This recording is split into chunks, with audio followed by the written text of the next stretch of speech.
Hello friends, कैसे हो आप सभी लोग। उम्मीद करता हूँ बढ़िया होंगे और जीवन का आनंद ले रहे होंगे। फिलहाल हम लोग देखने वाले क्लास 10 का जो आपका 4 नवंबर मंडे को जो आपका वीकली टेस्ट होने वाला है हिंदी का, उसके लिए मोस्ट इम्पोर्टेंट क्वेश्चन।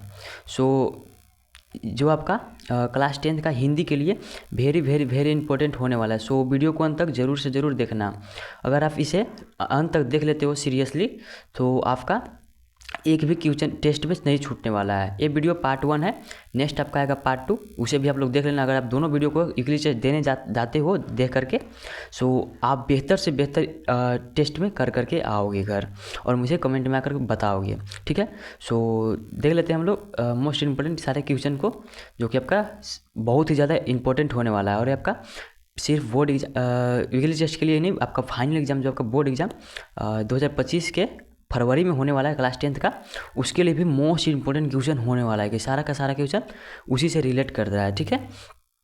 चलिए फिर देख लेते हैं सबसे पहले प्रश्न को। तो आप यहाँ पे देख सकते हो सब्जेक्ट विषय यानी कि हिंदी है, और क्लास 10 यहाँ पे आप देख ही सकते हो, और समय आपका 90 मिनट दिया जाएगा, और आपका पूर्णांक यानी मार्क्स रहेगा आपका 40 का।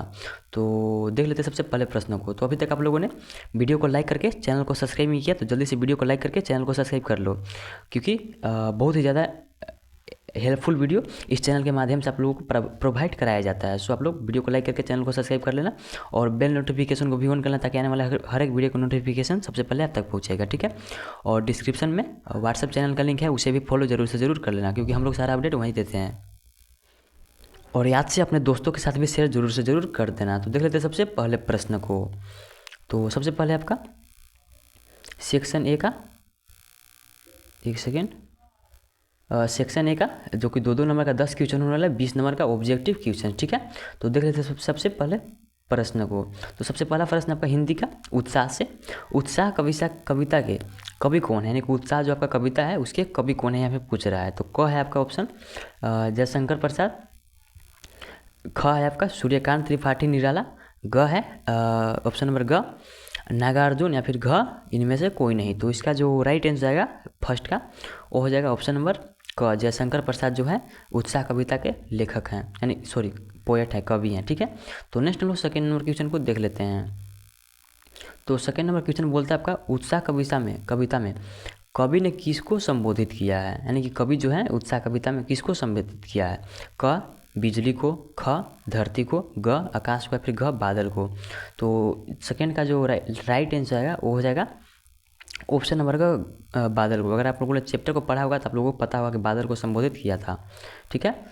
नेक्स्ट हम लोग देख लेते हैं थर्ड नंबर क्वेश्चन को। अभी तक आप लोगों ने वीडियो को लाइक करके चैनल को सब्सक्राइब नहीं किया, तो जल्दी से वीडियो को लाइक करके चैनल को सब्सक्राइब कर लो।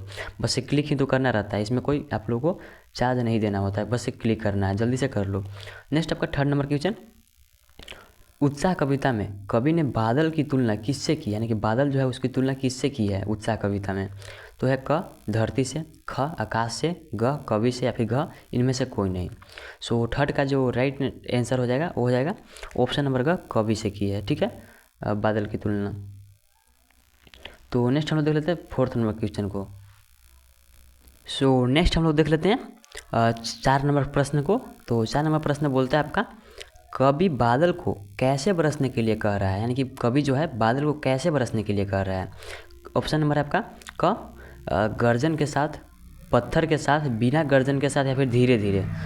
इसका जो 4 का जो राइट आंसर हो जाएगा वो हो जाएगा ऑप्शन नंबर क गर्जन के साथ बरसने के लिए कह रहा है, ताकि उसमें जो आपका फसल है और जो आपका किसान होते हैं उसमें उत्साह आ सके गर्जन को सुन करके कि अब बारिश होने वाला है, इसलिए गर्जन के साथ बरसने के लिए बोल रहा है, ठीक है। तो नेक्स्ट आपका 5 नंबर क्वेश्चन। 5 नंबर क्वेश्चन बोलता है आपका उत्साह कविता में सम्मिलित शब्द गगन का परिवाची शब्द क्या है, उत्साह कविता के हिसाब से पूछ रहा है। क आकाश, ख धरती। नेक्स्ट हम लोग ऑप्शन नंबर ग को देख लेते हैं, ग पाताल, या फिर घ बादल। तो इसका जो राइट आंसर आएगा क्वेश्चन नंबर 5 का वो हो जाएगा ऑप्शन नंबर का आकाश, यानी कि गगन जो है आकाश को ही कहा जाता है, यह हो जाएगा पर्यायवाची शब्द इसका, ठीक है। नेक्स्ट हम लोग देख लेते हैं क्वेश्चन नंबर 6 को। तो क्वेश्चन नंबर 6 बोलता है आपका बाल गोविंद भगत। अब बाल गोविंद भगत से आ गया चैप्टर से, बाल गोविंद भगत पाठ बाल गोविंद भगत में बाल गोविंद भगत कबीर के पदों को बड़ी आत्मीयता से गाते थे। उन गीतों में कौन सा भाव निहित था, उन गीत जो गाते थे उनमें कौन सा भाव निहित था, यहाँ पे पूछ रहा है।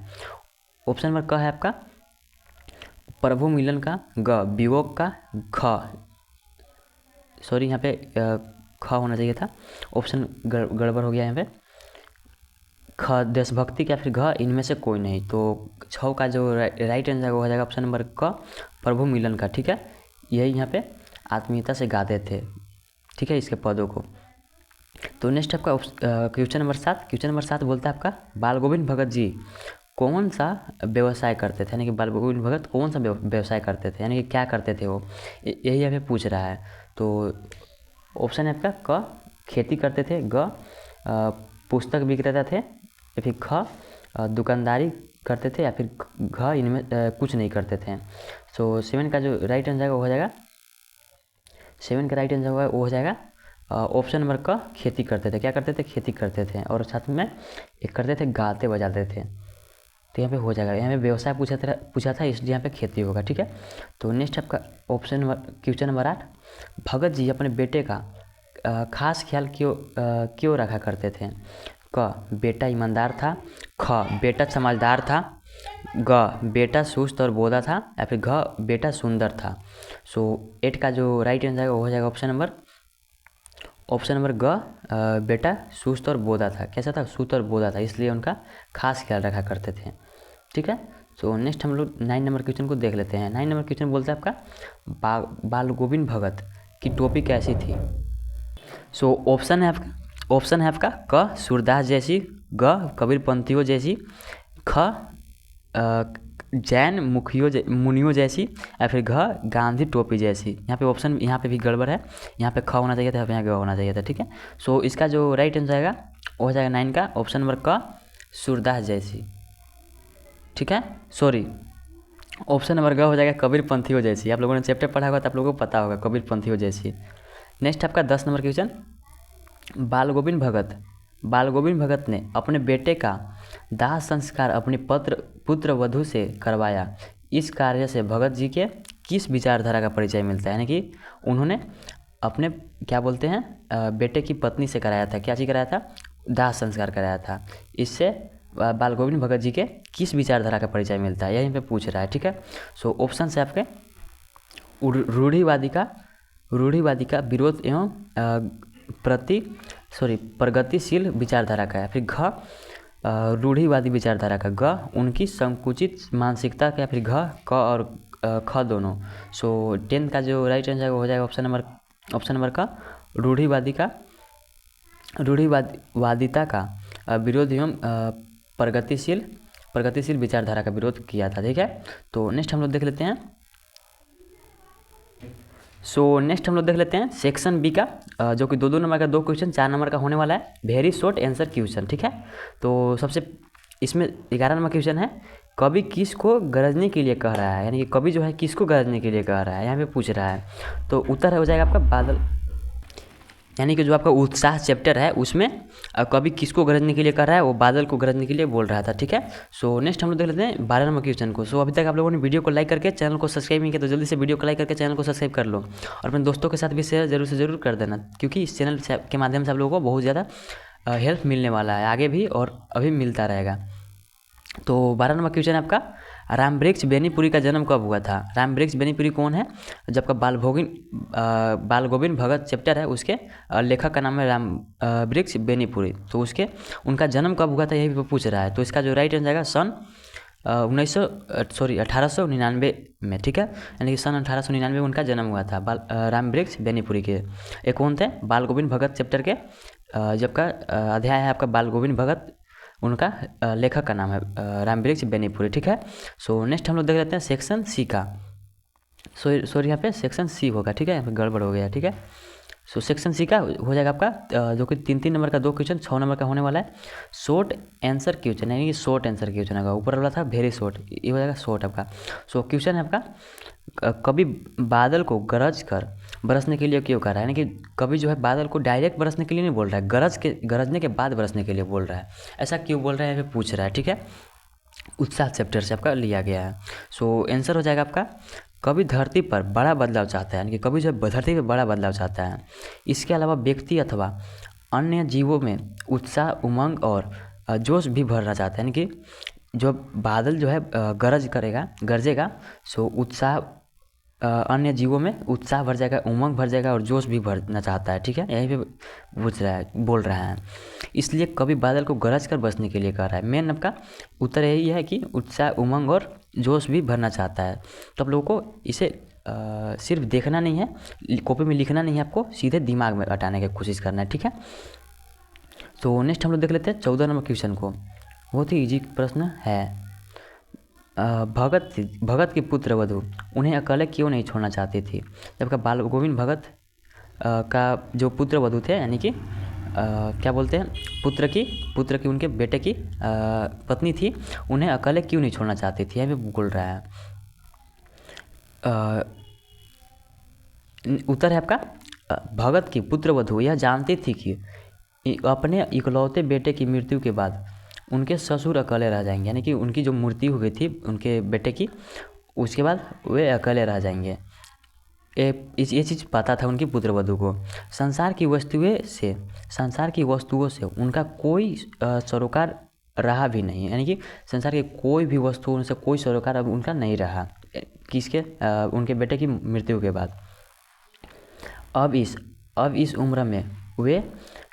उम्र में वे अपना खाने पीने का भी ख्याल नहीं रख पाते थे। यानी कि इतने वो बूढ़े हो गए थे कि वो अपने खाने पीने का भी ख्याल नहीं रख पाते थे। बीमार पड़ने पर उनकी सेवा कौन करेगा? यही कारण था कि वो अकेले नहीं छोड़ना चाहती थी। यही सब सोचकर वह बाल गोविंद भगत के साथ ही रहना चाहती थी, उन्हें अकेला नहीं छोड़ना चाहती थी। तो आपका बहुत ही ज़्यादा ईजी आंसर हो जाएगा। अगर आप लोगों ने चैप्टर पढ़ा होगा तो आप लोग को सीधा आप लोगों का दिमाग में घुस गया होगा ये क्वेश्चन का आंसर। और आपका बोर्ड एग्जाम के लिए भी सारे के सारे क्वेश्चन इंपॉर्टेंट है, आप लोग ध्यान से देखना। ठीक है, सो नेक्स्ट हम लोग देख लेते हैं सेक्शन डी का, जो कि 55 नंबर का 2 क्वेश्चन है, लॉन्ग आंसर क्वेश्चन। तो 5 नंबर का है, इसलिए आप लोग का लॉन्ग ये थोड़ा सा होगा। कवि के अनुसार 15 नंबर क्वेश्चन आपका, कवि के अनुसार बादल को गरजने के साथ बरसना क्यों जरूरी है? यानी कि बादल जो है गर्जन के साथ बरसना क्यों जरूरी है, हमें पूछ रहा है। कवि के अनुसार बादल को केवल बरसना भर नहीं है, बल्कि बरसने के साथ साथ गरजना भी जरूरी है। क्योंकि अत्यधिक ताप यानी कि हाई टेम्परेचर के कारण व्यक्ति के साथ वन, जंगल, पेड़ पौधे, वनस्पतियाँ एवं अन्य जीवन के प्रति उत्साह और उमंग खो चुके हैं। उनमें जीने की आशा और उम्मीद छीन होती जा रही है। अगर आप लोगों ने चैप्टर पढ़ा होगा तो आप लोगों को सारे के सारे चीज़ समझ में आ रहा होगा। यानी कि उनमें जीने की आशा और उम्मीद सब के सब छीन होती जा रही है, यानी कि लुटता जा रहा है, यानी कि हटता जा रहा है। ऐसे समय में बादल का आना और बरसने ही आखिरी उम्मीद है। यानी कि आखिरी उम्मीद है उनका कि बादल आएगा, बरसेगा, यही उनका आखिरी उम्मीद है, क्योंकि उनका जीने की आशा और उम्मीद सारे छीन हो गई है। ठीक है, आखिरी उम्मीद है। लेकिन कभी बादल को सामान्य रूप से सहज तरीके से बरसने के लिए नहीं बुला रहा है, बल्कि आखिरी उम्मीद की आस में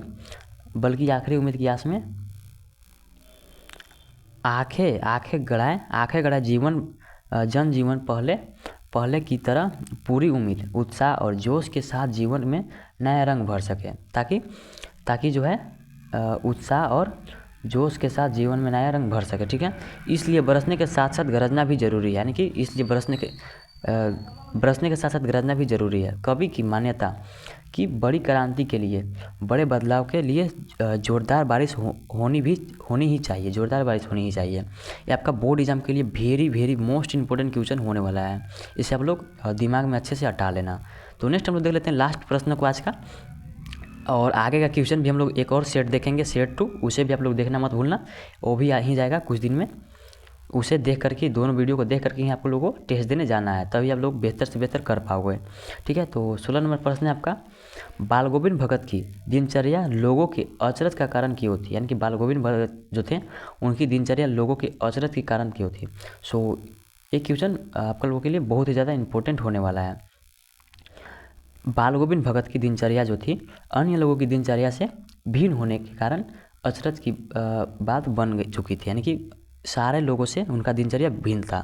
ये चीज़ अचरज की बात बन गई थी। सामान्य लोगों की तरह वह भी गृहस्थ थे, यानी कि सामान्य लोगों की तरह वो भी तो गृहस्थ थे, लेकिन गृहस्थ होने के बावजूद ईश्वर भक्ति में तल्लीनता कबीरपंथी गायन में साफ साफ दिखाई देते थे, यानी कि तल्लीनता कबीरपंथी गायन में साफ साफ दिखाई देते थे। गीतों के माध्यम से वह प्रभु से जुड़े हुए थे, गीतों के माध्यम से प्रभु से जुड़े हुए थे। आम जीवन की सारी कर्तव्यों का निर्वाह करते हुए परमात्मा का बोध अचरज की बात क्यों न हो, यानी कि आम जीवन की सारी कर्तव्यों का निर्वाह कर दिया उन्होंने और परमात्मा का बोध अचरज की बात क्यों ना हो, यानी कि परमात्मा का बोध करते थे, अचरज की बात क्यों ना हो। यही कारण था कि बाल गोविंद भगत का दिनचर्या लोगों के अचरज के कारण थी। ठीक है। अपने इकलौते बेटा की मृत्यु पर शोक मनाने की बजाय उत्सव मनाने का आग्रह अचरज की ही तो बात है, यानी कि वो जब उनकी पुत्र का मृत्यु हुआ था फिर भी वो शोक मनाने की बजाय क्या कर रहे थे, उत्सव मना रहे थे, यानी कि जो आप वो गाना हमेशा गाते रहते थे, बजाते रहते थे, वो बजाना बंद नहीं किया था। हम उनके दिनचर्या की बात करें तो पता चलता है कि 5 मार्क्स का इसलिए थोड़ा सा लंबा होगा ही। हम उनकी दिनचर्या की बात करें तो पता चलता है कि सुबह और शाम कबीर के पदों के गायन में बिताता है, सुबह और शाम पदों के गायन में बिताता है। ठीक है। उनके जीवन के आदर्श इतने ऊंचे थे कि कभी किसी से झूठ नहीं बोलते थे। उनके जीवन का आदर्श जो था बहुत ही ऊंचा कद का था, जो कभी किसी से झूठ बोल ही नहीं सकते थे, ऐसा उनका आचरण था। किसी से झगड़ा भी नहीं करते थे, किसी से झगड़ा भी वो नहीं करते थे। सबके साथ साथ खुश रहा करते थे, किसी के साथ खामोखा झगड़ा भी नहीं करते थे। यहाँ तक कि किसी की चीज़ बिना पूछे छूते भी नहीं थे, कि किसी की चीज़ भी थे वो बिना पूछे नहीं छूते थे। अपने खेत में पैदा होने वाले अनाज को वह कबीर के दरबार ले जाते और वहाँ प्रसाद स्वरूप जो प्राप्त होता उसे भेंट स्वरूप ग्रहण करते, उसी से गुजारा करते थे, प्रसाद के रूप में एक्सेप्ट करते थे और उसी से गुजारा करते थे। ठीक है। आगे आपका इस प्रकार उनकी दिनचर्या में पौधों को गाना, गृहस्थी के कारण करना, प्रभातियाँ, संत समागम आदि में जीवन बीतना सभी अचरज के कारण थे। यही था आपका कारण कि उनकी जो दिनचर्या थी काफ़ी लोगों से भिन्न थी। सो उम्मीद करता है हम लोगों को वीडियो पसंद आया होगा। वीडियो पसंद आया तो वीडियो को लाइक करके चैनल को सब्सक्राइब कर देना। यही था आपका 16 मोस्ट इंपॉर्टेंट क्वेश्चन आपका वीकली टेस्ट के लिए काफ़ी ज़्यादा इंपॉर्टेंट होने वाला है। और नेक्स्ट आपका आएगा सेट 2, उसे भी आप लोग देख करके ही जाना है टेस्ट देने, ताकि आप लोग एग्ज़ाम में सबसे अच्छा कर सको, बेस्ट कर सको। ठीक है। तो मिलते हैं नेक्स्ट वीडियो में, तब तक